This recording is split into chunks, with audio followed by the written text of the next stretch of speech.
So, I was basically doing nothing, alright? And for some reason, I came across this post on a specific subreddit called Imaginary Maps, and it's something. It's really something. Okay, so you might all know that I really like world building and things like that, and for some reason, I was just scrolling the server that was talking about these things. So yeah, this shit's wild. All right, let's just start by that. This stuff is fucking wild. So okay, there's lore, there's stuff. I'm gonna be explaining what this all means because it's insane. Like what is this? What does this mean? Thoughts. Some images here to start with. I'm gonna go first for wait no never mind. The lore. Alright, the lore, baby. So this thing has a bunch of lore, which is maybe even too much, honestly. Just gonna start by reading the lore so you guys know what I'm talking about. Okay, so the year is... Okay, so the year of the Black Moon. It has been 308 years since the renowned explorer Ferdinand Magellan had been sent by the Spanish crown to attempt the first circumnavigation of the globe. When the Trinidad was blown off course, the Trinidad is the ship he was sailing with, sending it on a journey that would fundamentally reshape how humanity perceived its world and what lies beyond. The fateful detour would make its crew arrive to the southernmost reaches of the world, drifting towards a desolate frozen landscape, covered by glaciers resembling a vast wall of ice encircling the world known. On its surface, the ice wall seemed to stand in an unconquerable barrier that forbid mankind from going any further. Yet, as they approached, Magellan and his crew felt an inexplicable compulsion to keep going, even when an ominous color began to churn in the sky. When the frozen scene began to froth and boil, and the moon lost its light, their urge to pursue the adventure only intensified.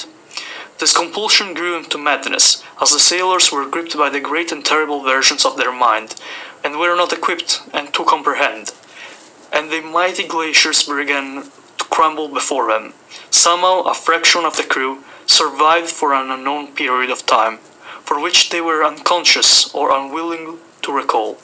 The seas and their minds had calmed, and they found that a large portion of the glacial barrier had opened to reveal coastal landscapes, bookending a vast stretch of open ocean, continuing and past on the southern horizon.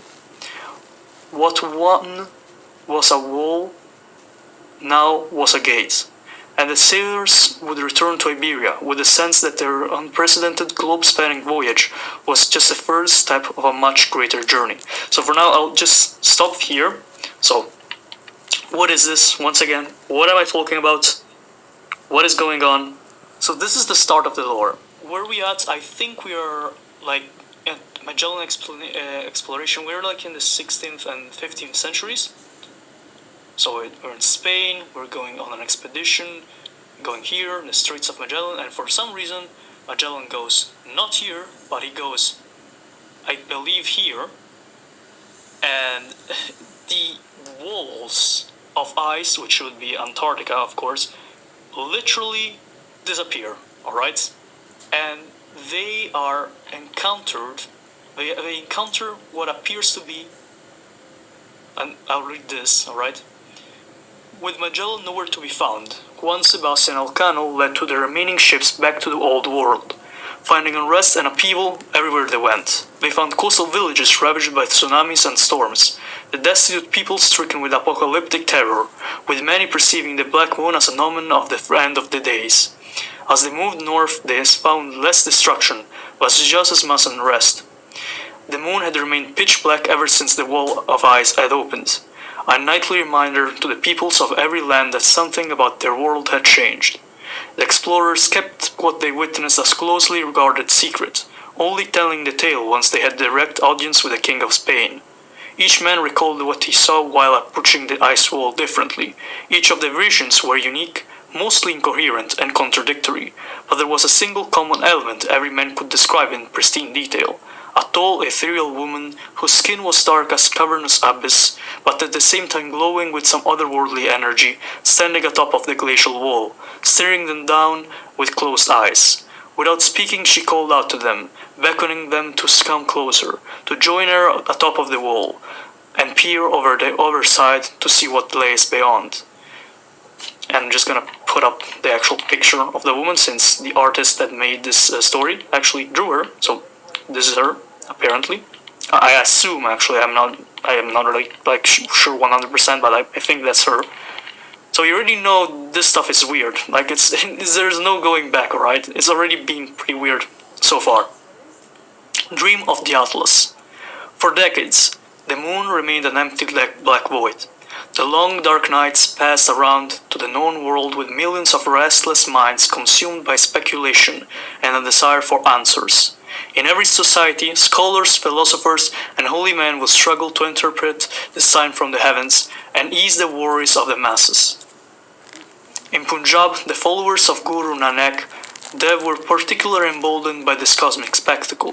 Whether it be a sign of change or a sign of doom, it was the duty of the Sikhs to spread the truth of the faith to the confused and divided peoples of their land, and together proceed on a new spiritual path in peace and unity. With local Sunni and Hindu authorities struggling to reach a consensus in regards to the Black Moon event, many of their followers turned to the Guru for answers, and their Sikh faith blossomed all across the Indus Basin. So apparently, for some reason, this thing, the thing that happens, the end of the ice wall, actually helps the Hindus, actually spread.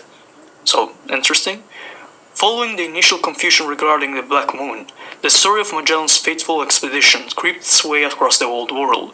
Some told the story of a group of intrepid explorers called into action by a mighty emperor, who for the first time rounded the entire world, a great feat of navigation that would be regarded with the promise of endless new discoveries and riches to be found beyond the great barriers of the south.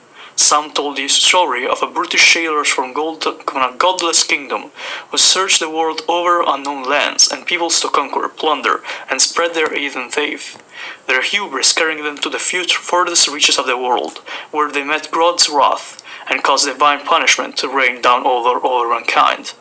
Some stories of an adventurer who embarked on an epic quest to see all the world's wonders, and upon reaching the end of the realm of man, opened the door to an entirely new domain, from which all sorts of powerful spirits and dangerous beasts were sure to emerge. Some told of the story of a petty king in the backwaters of what was once Rome, and who wasted his meager wealth on a pointless expedition across all manners of obscure and uncivilized lands, collecting no goods, treasures, or profit of any kind, leading their kingdom to fall into poverty and disarray, and as a final bit of poetic justice from heaven, all the lands that they discovered were washed away in a great tsunami. Islamic